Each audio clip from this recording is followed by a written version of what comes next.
Hi అండి, అందరికీ నమస్కారం. Welcome to our channel Smart Life Sri. అందరూ ఎలా ఉన్నారు, ఏం చేస్తున్నారండి? మీకు కనుక ఈ వీడియో నచ్చినట్లయితే తప్పకుండా కొత్త వాళ్ళైతే సబ్స్క్రైబ్ చేసుకుని లైక్ చేయండి. అదేవిధంగా సబ్స్క్రైబర్స్ ప్లీజ్ లైక్ చేసి మన ఛానల్కి మరింత ప్రోత్సాహం ఇవ్వాలని మనస్ఫూర్తిగా కోరుకుంటూ ఈరోజు ఇంకా వ్లాగ్లోకి అయితే వెళ్ళిపోదాం. ప్రతిరోజులాగే మార్నింగ్ లేచి మనం బయట ఊడ్చుకుని ముగ్గు అన్నీ వేసుకున్న విధంగానే ఈరోజు అంటే ఇది సండే వ్లాగ్ అండి.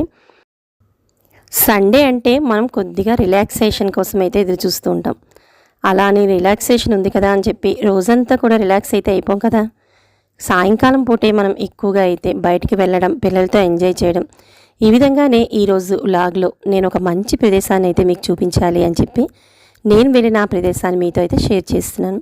సో మార్నింగే అయితే ఈ విధంగా లేచిన తర్వాత చెప్పాం కదండి, సండే అంటే మాత్రం రిలాక్సేషన్ అంటే మనకి మార్నింగ్ పని అంతా యాజ్ టీజ్గానే చేసేసుకుంటాం. మన ఆడవాళ్ళం ఎక్కడా కూడా తగ్గం కదండి. అన్ని పనులు చక్కబెట్టుకున్న తర్వాతే మిగతాది ఏదైనా కదా. అందుకే ఈరోజు మార్నింగ్ లేచాను, ముగ్గు పెట్టేసుకున్నాను, గదులు ఉడుచుకుని. ఎప్పుడూ అవన్నీ చూపించట్లేదండి, ప్రతిరోజు కూడా షేర్ చేస్తున్నాను కాబట్టి రోజువారీ రొటీన్ పని అయితే అయిపోయింది. ఇంకా ఈరోజు కొద్దిగా మార్కెట్లో పువ్వులు అనేవి ఇంకా తెచ్చుకోవాలండి. ఎవ్రీ సండే అయితే తెచ్చుకుంటాను చెప్పాను కదా. అందుకని పువ్వులు లేవు, దీపారాధన చేసుకుందాం అనే లోపు ఇక్కడ మీకు కనిపిస్తున్న పువ్వులన్నీ మా ఇంట్లోనే పూసిన పువ్వులండి. దేవుడికి ఒక్క పువ్వైనా రోజు చక్కగా పూస్తూ ఉంటుందండి. నేను ప్రతిసారి చెప్తూ ఉంటాను, మా ఇంట్లో మొక్కలను కూడా చూపిస్తూ ఉంటాను. మనం చేసే కొద్దిపాటి శ్రద్ధ వల్ల అప్పుడప్పుడు ఇలాంటి సంఘటనలు ఎదురైనప్పుడు, అంటే మనకి పువ్వులు లేవు అని చెప్పి మనసు కొద్దిగా నొచ్చుకున్నా అలాంటి నొప్పి లేకుండా హ్యాపీగా మా ఇంట్లో ఒక 4 పువ్వులైనా పూస్తాయండి. అందుకే ఈరోజు పువ్వులు అనేవి మార్కెట్ నుంచి తెచ్చుకునే లోపే నా పూజలో ఈ విధంగా చక్కగా మా ఇంటి పువ్వులతోనే పూజ అనేది చేసేసుకున్నాను, దీపారాధన చేసేసుకున్నాను.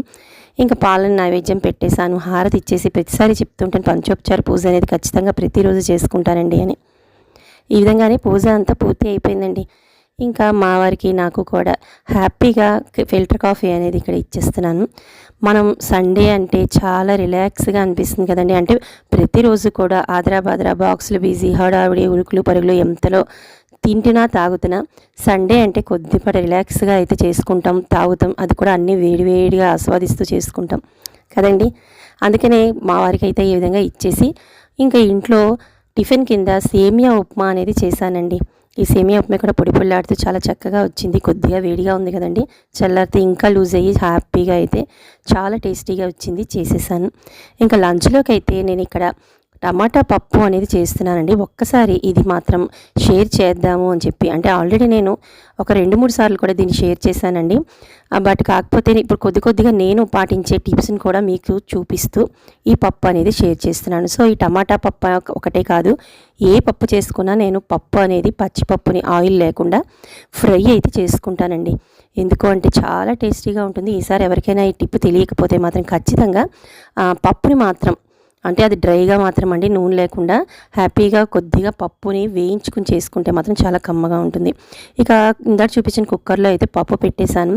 ఇక చింతపండు పులుసులో అయితే టమాటాలని ముక్కలు చేసుకుని చింతపండు రసంలోనే ఈ టమాటాలని వేసేసి అందులోనే ఉప్పు, కారం, పసుపు, కొద్దిగా పచ్చిమిర్చి, అదేవిధంగా కరివేపాకు అన్నీ కూడా వేసేసి ఈ విధంగా టమాటాలని కొద్దిగా పిసికేసి ఇంకా నేను ఆ స్టవ్ మీద అయితే పెట్టేస్తున్నానండి. ఈ అన్నీ కూడా ఇక్కడ మీకు చూపిస్తున్నాను కదా, పసుపు వేస్తాను, కారం వేస్తాను, ఉప్పు వేస్తాను, అన్నీ కూడా ఈ చింతపండు రసంలో వేసిన టమాటా ముక్కల్లోనే వేసేసి టమాటా గుజ్జుని ఒకసారి పిసికేసి కొద్దిగా ఇంగుని కూడా వేసి స్టవ్ మీద పెట్టి ఉడకబెడతాను. ఇలా వేయించిన పప్పుతో ఈ విధంగా అయితే, అంటే చాలామంది కుక్కర్లో పెట్టేస్తూ ఉంటారు టమాటాను పప్పు కలుపుకొని. అలా కాకుండా ఒకసారి ఇలా డిఫరెంట్గా అయితే ట్రై చేయండి. పప్పు అయితే మాత్రం చాలా సూపర్గా వస్తుంది. చెప్పాను కదా, ఏ పప్పు అయినా కూడా మీరు వేయించుకుని తింటే మాత్రం పప్పు కమ్మగా ఉంటుంది, పిల్లల కడుపు నొప్పి కూడా రాదు. ఇంకా అదే కాకుండా టమాటా పప్పుకైతే ఎస్పెషల్లీ ఈ విధంగా వేయించుకున్న పప్పు అయితే మాత్రం సూపర్ టేస్టీగా అయితే అదిరిపోతుంది. ఇంకా పక్కనే ఘాటైన రసం అయితే పెట్టేశానండి. దాంట్లో కూడా తాలింపు వేసేసాను. పప్పులో కూడా కొద్దిగా ఆవాలు, మినపప్పు, జీలకర్ర, ఎండుమిర్చి, ఈ విధంగా అన్నీ కూడా, ఇంగు కూడా మళ్ళీ కొద్దిగా వేస్తానండి. పోపులో కూడా వేస్తే మనకి అంతా మిక్స్ అయినప్పుడు చాలా టేస్టీగా కమ్మగా మంచి ఘాటైన భలే వాసన వస్తుందండి. ఈ వేడివేడి టమాటా పప్పును మాత్రం ప్రత్యేకించి ఈసారి మీరు చేసి చూడండి. ఈ విధంగా చేసి చూస్తే చాలా టేస్టీగా వస్తుంది. ఇంక ఇక్కడ కనిపిస్తున్నవన్నీ నేను వడియాలు పెట్టుకున్నానండి. ఇంటి వడియాలు అని చెప్పాను కదా, మనకి వేసవకాలంలో పెట్టుకునే వడియాలు. హ్యాపీగా వడియాలతో అయితే మనకి లంచ్ అనేది చేసేసి, ఇక ఇందాక అనుకున్న విధంగా మనకి ఈవినింగ్ అయిందండి. ఇప్పుడు మార్నింగ్ ఆ పనంతా లంచ్ వరకు అయిపోయింది కదా. ఇంకా పిల్లలతో బయటికి వచ్చినప్పుడు నేను చేసే కొద్ది ఎంజాయ్మెంట్ని ఈ మధ్యకాలంలో చూపిస్తున్నాను కదండి. ఈ విధంగా ఫలుదా అనేది హైదరాబాద్లో ఫేమస్ కదా, ఆ ఫలుదా అనేది తిన్నాము. కొద్దిగా ఎండ ఉంది కదండి, అందుకనే బయటికి వచ్చినప్పుడు అప్పుడప్పుడు ఎప్పుడైనా కూడా ఇలాగా సోడా ఉంటుంది కదండి, మనకి రకరకాల టేస్టీ సోడాలు దొరుకుతాయి కదా. మన చిన్నప్పుడైతే డైరెక్ట్గా గోలీ సోడాలు దొరికేవి, ఇప్పుడైతే ఈ విధంగా మనకి మిక్స్ చేసి ఇస్తున్నారు. ఈ విధంగా తాగిన తర్వాత మేము కూడా అనుకోకుండా ఇప్పుడు వెళ్తున్న ఈ ప్లేస్కి, అంటే నేను దీనిని కూడా ఒక 2 years బ్యాక్ నేను స్టార్టింగ్, అంటే నేను నా ఛానల్ స్టార్ట్ చేసిన కొత్తలో అయితే అప్లోడ్ చేశాను. సో ఈ టెంపుల్కి వెళ్దాము అని అనుకోకుండానే వెళ్తున్నామండి. అంటే ఇలా వెళ్తున్న దారిలో మాకు ఒకసారి ఊరికనే అలా సరదాగా రౌండ్ వేద్దాము అని వెళ్తూ ఉండగా గుర్తొచ్చింది ఈ టెంపుల్ అనేది ఇలా వెళ్తూ ఉంటే మనకి ఎదురుపడుతుంది అని. సో ఈ విధంగా అయితే బయలుదేరాం. వెళ్తున్న రూట్ కూడా మీకు ఒక్కసారి చూపిస్తాను. ఎంత బాగుంటుంది అంటే ఇందాడంతా చెప్పాను కదండి, ఎండ కాసిన ఒక్కసారి వాతావరణం అంతా కూల్గా క్లైమేట్ అనేది మారిపోయిందండి.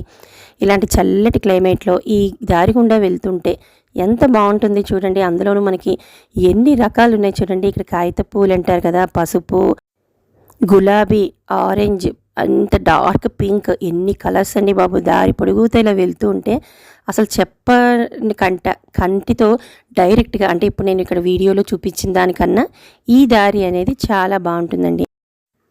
ఇంకా దారి అనేది ఎంత బాగుందో టెంపుల్ గురించి కూడా లోపల చూపిస్తాను, అంతే బాగుంటుందండి.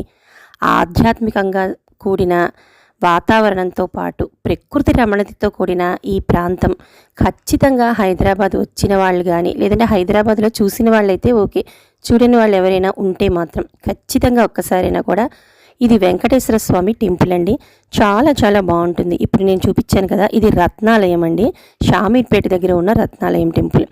ఒక్కసారి ఇలా లోపలికి ఎంట్రన్స్ మీకు చూపిస్తాను. ఇలా లోపలికి వచ్చిన తర్వాత మనకి ఈ చుట్టూతా కూడా ఎంత పచ్చటి ప్రకృతి వాతావరణం మధ్య ఉంటుంది అంటే, సాధారణంగా ఇక్కడ కార్తీక మాసంలో అయితే ఇసుక వేస్తే రాలనంతమంది జనం ఉంటారండి. అంటే కార్తీక మాసంలో ఎక్కువగా మనకి పిక్నిక్ అవి వెళ్తూ ఉంటారు కదా, అప్పటికైతే ఈ ప్లేస్ అయితే నిండిపోతుందండి, అంతమంది అయితే వస్తారు. చెప్పాను కదా, ప్రకృతితో పాటు అంటే మనకి ఆధ్యాత్మికంగా దేవుడి దర్శనము అవుతుంది. అదేవిధంగా ప్రకృతి ప్రియులు ఎవరైనా ఉంటే మాత్రం అసలు ఇది పెట్టింది పేరండి ఈ టెంపుల్ అనేది. అక్కడ మీకు చూపిస్తున్నాం కదా దూరంగా ఆ టెంపుల్ ఉంది, అది వెంకటేశ్వర టెంపుల్. పైకి అయితే వెళ్ళాలి మెట్లెక్కి.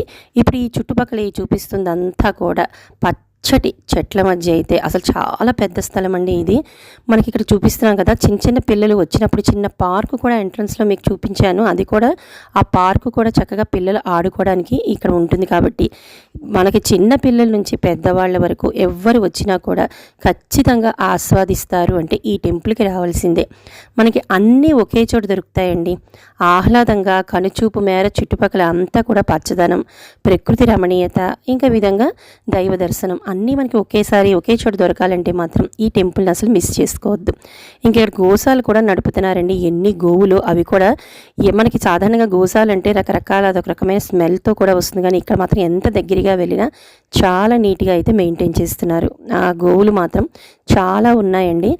దైవ దర్శనంతో పాటు గో దర్శనం కూడా హ్యాపీగా అయితే ఎక్కడికి వెళ్ళినా నాకు జరుగుతూ ఉంటుంది. ఇంత చుట్టుపక్కల చూపించాను కదండి, ఎంత పెద్ద ప్లేస్ అంటే ఇక్కడ. దాంతోపాటుగా ఇప్పుడు మీకు ఇక్కడ చూపిస్తున్నాను, ఇలాంటివి అయితే మాత్రం ఒక విష్ణుమూర్తి స్టాచ్యూ ఒకటి ఇందాక చూపించాను కదా, దాంతోపాటు కాళీయ మర్దనం కనిపిస్తుంది కదండి, పెద్ద లోటస్. ఆ లోటస్కి కింద మీకు ఇక్కడ గ్రీన్గా కనిపిస్తున్నవన్నీ కూడా తామరాకులేనండి. ఆ తామర పూల మధ్యన ఈ పెద్ద లోటస్లో కాళీయ మర్దనం మీద కృష్ణయ్య ఈ విధంగా నిలబడినట్టుగా ఈ చెప్పాను కదా ఇందాక నేను. ప్రకృతి అంటే ప్రకృతికి నిలయం అండి ఈ టెంపుల్. మాత్రం ఎవ్వరూ కూడా మిస్ చేసుకోవద్దు. ఇక ముందు చూడని వాళ్ళు ఎవరైనా ఉంటే మాత్రం ఖచ్చితంగా అడిగి తెలుసుకుని మరి ఈ రత్నాలయం టెంపుల్కి రండి. ఇంకా ఇప్పుడు నేను సాయంకాలం 5 గంటలకైతే చూపించాను, ఇదే మీకు నైట్ అనుకోండి. ఇప్పుడు ఇక్కడ ఈ విష్ణుమూర్తి లోపల ఉంది కదండి పాండ్ లాగా, అక్కడ నుంచి వాటర్ అంతా వదులుతూ లైటింగ్స్ పెడతారండి. ఇదంతా అంటే నైట్ టైం వస్తే ఇంకా బాగుంటే, చీకటి అవుతున్న కొలది బాగుంటుంది. ఇప్పుడు ఇంకా 5 అయింది కాబట్టి సాయంకాలం ఓపెన్, అంటే ఇదంతా ఓపెన్ చేయలేదు, వాటర్ రావడం ఫౌంటైన్ ఇదంతా కూడా స్టాప్ చేసి ఉంది. ఇదే మీకు ఇంకా చీకటి అవుతున్న కొలది ఇక్కడ నుంచి వాటర్ అంతా వస్తూ మనకి ఆ ప్లేస్ అంతా కూడా ఆపోజిట్లో ఫోకస్ పడుతున్నట్టుగా లైటింగ్స్ అయితే పెడతారు. ఇంకా ఇదేనండి నేను చెప్పిన ఈ విష్ణుమూర్తి దగ్గర అయితే చాలా సూపర్గా ఉంటుంది. ఇంక ఇక్కడ కనిపిస్తున్న 2 దారుల్లో ఉన్నాయి కదండి, ఆ దారులు గుండా వెళ్తే మనకి వెంకటేశ్వర స్వామి టెంపుల్ అనేది వస్తుంది లోపల. ఆ హైట్ మీద అక్కడ మనకి మెట్లు ఉన్నాయి కదా, అక్కడికి వెళ్ళి మనం దైవ దర్శనం అనేది చేసుకోవాలి. మెట్లు అంటే మరి ఏదో పెద్ద కొండలా మెట్లు కాదండి, జస్ట్ ఏదో మన ఇంట్లో ఒక అంతస్తు ఎక్కుతున్నట్టుగా అనిపిస్తుంది అంతే. సో మీకు ఒక్కసారి చుట్టుపక్కల అంతా కూడా చూపించాలి అని చెప్పి అంటే నేను యాక్చువల్గా ఈ టెంపుల్ని పూర్తిగా డీటెయిల్డ్గా అయితే నేను ఒక వీడియోలో అయితే అప్లోడ్ చేశానండి. మీరు అది చూసినా కూడా మీకు ఈ టెంపుల్ గురించి తెలుస్తుంది. చెప్పాను కదా 2 years బ్యాక్ అయితే చూపించానండి ఈ టెంపుల్ గురించి అని. మళ్ళీ ఒకసారి నేను వచ్చాను కాబట్టి ఒకసారి టెంపుల్ని చూపిస్తున్నాను. సో ఇదేనండి ఎంట్రన్స్. ఇక్కడ నుంచి అయితే మనకి లోపలికి ఎంటర్ అవుతానికి మొదలవుతుంది టెంపుల్. అక్కడ నుంచి నడుచుకొచ్చాం కదా, అలా నడుచుకొచ్చిన తర్వాత ఈ విధంగా మనకి దారి అట్టొకటి అదేవిధంగా ఇటుకొటి 2 మెట్లు కనబడుతున్నాయి కదండి. మనం దారి అటు వెళ్తే ఫస్ట్ వినాయకుడి దర్శనం చేసుకుని స్వామి అమ్మవారి దర్శనం చేసుకుని ఇటువైపు మెట్ల నుంచి చూస్తూ ఆంజనేయ స్వామి దర్శనం చేసుకుని ఇలా దిగిపోవచ్చు. సో అటు ఇటు కూడా 2 దారులు అయితే ఉన్నాయి. వెంకటేశ్వర స్వామి గుళ్ళల్లో ద బెస్ట్ టెంపుల్ అంటే మాత్రం ఈ రత్నాలయం ఒకటి అని చెప్పి చెప్పచ్చు. దాని యొక్క మొత్తం దాని వివరాలన్నీ కూడా ఇక్కడ మనకి పెట్టున్నాయి కదా. ఇంకా పైకి ఎక్కిన తర్వాత ఇక్కడ మనకి చూడండి చుట్టూతో కూడా ఓం నమో వెంకటేశయ్య అని గుడి అంతా కూడా మొత్తం రాసి ఉంది కదండి. ఇంకా పైకి వెళ్ళిన తర్వాత చుట్టూ చూడడానికి కూడా చాలా ఆహ్లాదంగా ఆకర్షణీయంగా, అందరూ కొద్దిగా మబ్బు పట్టి వేస్తుందేమో, చల్లటి పిల్లగాలి కూడా వీస్తుందండి. కొంచెం హైట్ వెళ్ళే కొద్ది మనకి టెంపుల్స్ కూడా చాలా ఆహ్లాదంగా గాలి వీస్తూ కనిపిస్తాయి కదా. సో ఇదంతా కూడా టెంపుల్ అండి. ఆ చుట్టుపక్కలంతా కూడా ఇక్కడ నుంచి కూడా మీకు ఒక్కసారి కిందని చూపిస్తాను. ఇందాక మెట్ల నుంచి మనం వచ్చాం కదా, ఆ ప్లేస్ అండి ఇది. సో ఇది చెప్పాను కదా, నాకు ఎప్పుడు వచ్చినా కూడా నేను అప్పుడు కూడా చెప్పాను, తిరుపతిని తలపించేంత మళ్ళీ ఇంకొక తిరుపతి చూసినట్టు ఉండాలి అంటే మాత్రం ఈ టెంపుల్కి రావాల్సిందేనండి. అంత బాగుంటుంది. చాలా చాలాసార్లు వచ్చాం మేము. ఎప్పుడు మాకు వెంకటేశ్వర టెంపుల్ దర్శనం చేసుకోవాలి అని అనిపించినా కూడా కొద్దిగా ఆధ్యాత్మికంగా ఆహ్లాదంగా పిల్లలకు కూడా నచ్చినట్టుగా ఉండాలి అంటే మాత్రం ఈ టెంపుల్ దగ్గరికి అయితే ఖచ్చితంగా వచ్చి దర్శనం చేసుకుంటాం. మనకి ఇక్కడ టెంపుల్లో ఇంకొక అడ్వాంటేజ్ ఏంటంటే ఇక్కడ ప్రతి గోడ మీద ఇక్కడ నేను చూపిస్తున్నట్టు ఎన్నో ఎన్నో తెలియని విషయాలు అనేవి ఈ చుట్టుపక్కల ఇలా అయితే రాసి ఉంటాయండి. మీకు పిల్లలకి చక్కగా తెలుగు వస్తే మాత్రం ఈ చుట్టుపక్కల చదువుకోవడానికి ఓపిక ఉండాలి తప్ప గుడి చుట్టూ కూడా మనకి తెలియని ఎన్నో విశేషాలు వివరాలు అయితే దాని మీద రాసి ఉంటాయి. ఇక దర్శనం అది అయిపోయిందండి. లడ్డు ప్రసాదం కొనుక్కొని తినేసాం. ఇంకా వస్తూ కూడా ఇక్కడ ఆల్మోస్ట్ 7:30 అయింది. మా ఇంటి దగ్గర మీకు హైదరాబాద్లో తెలిసే ఉంటుంది, చట్నీస్ అనేది చాలా ఫేమస్ అండి. చట్నీస్ హోటల్ ఫేమస్ అండి. అది ఏస్రావు నగర్లో మా ఇంటికి దగ్గరలో కొత్తగా పెట్టారు. సో ఆ చట్నీస్కి అయితే ఇక్కడ వచ్చామండి. ఇంకా చట్నీస్ అంటే నిజంగా చట్నీస్ అన్నీ ఉంటాయండి. దానికి తగ్గట్టే మనకి ఇక్కడ 6 రకాల వెరైటీస్తో అయితే ఇస్తాడు. ఇంక ఇక్కడ మీకు కనిపిస్తున్నది రవ్వ మసాలా దోశ అండి. ఇది అయితే మాత్రం చాలా, నేను ఎక్కడికి వెళ్ళినా నాకు నచ్చుతుంటే, నాకు నచ్చే టిఫిన్స్లో ఇడ్లీ తర్వాత నాకు ఎప్పుడైనా దోశ తినాలి అనిపిస్తే మాత్రం ఆనియన్ మసాలా రవ్వ దోశ ఎక్కువగా నేను ఆర్డర్ ఇచ్చుకుంటాను. సో ఇక్కడ మీకు కనిపిస్తున్నాయి కదా ఇన్ని రకాల చట్నీస్, మీరు తినాలే కానీ సాంబార్తో పాటు ఇన్ని వెరైటీస్, అది కూడా కప్స్తో పాటు మనకి పెట్టేస్తాడు. మీరు ఎంత చట్నీతో కావాలంటే అంత చట్నీతో తినచ్చు, అంత బాగుంటుందండి. సో మరి నేను ఈ పనిలో ఉంటాను, మీరు మాత్రం సబ్స్క్రైబ్ కొత్త వాళ్ళు చేసుకుని పక్కనే ఉన్న బెల్ ఐకాన్ క్లిక్ చేయడం మర్చిపోవద్దు. సబ్స్క్రైబర్స్ ప్లీజ్ లైక్ చేయండి. మళ్ళీ రేపు ఒక ఇంట్రెస్టింగ్ వీడియోతో మళ్ళీ మీ ముందుకు వచ్చేస్తాను. అంతవరకు బాయ్ అండి, నమస్తే.